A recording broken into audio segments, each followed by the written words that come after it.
la cama un rato más, escuchar que en la cocina estás preparando mi café,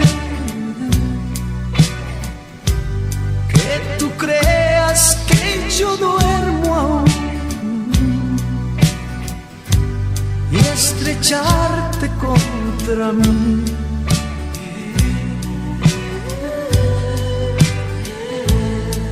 Sereno es recordar el primer día que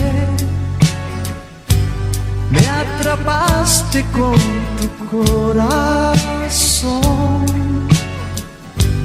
Los dos solos, no más compañía. Yo el amante que te seducía, excitado sin más luz, el reflejo de mi sol en tu piel. Sereno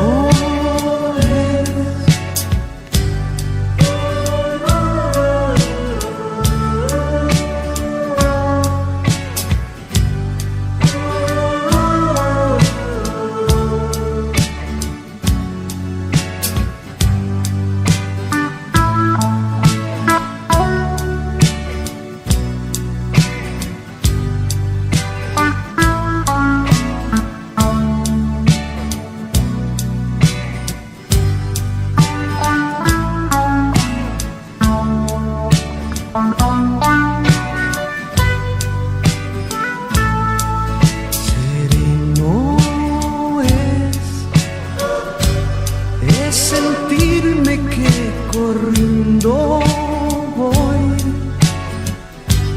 que me acerco a tu respiración, mientras corro comprendiendo estoy que mi meta será siempre tú y mi premio también tú.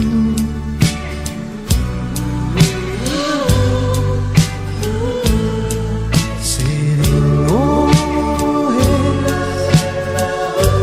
es enfadarnos y luego volver y jurarnos no volverlo a hacer. Darme cuenta que sereno soy al rendirme ante tu decisión de excitarnos sin más luz.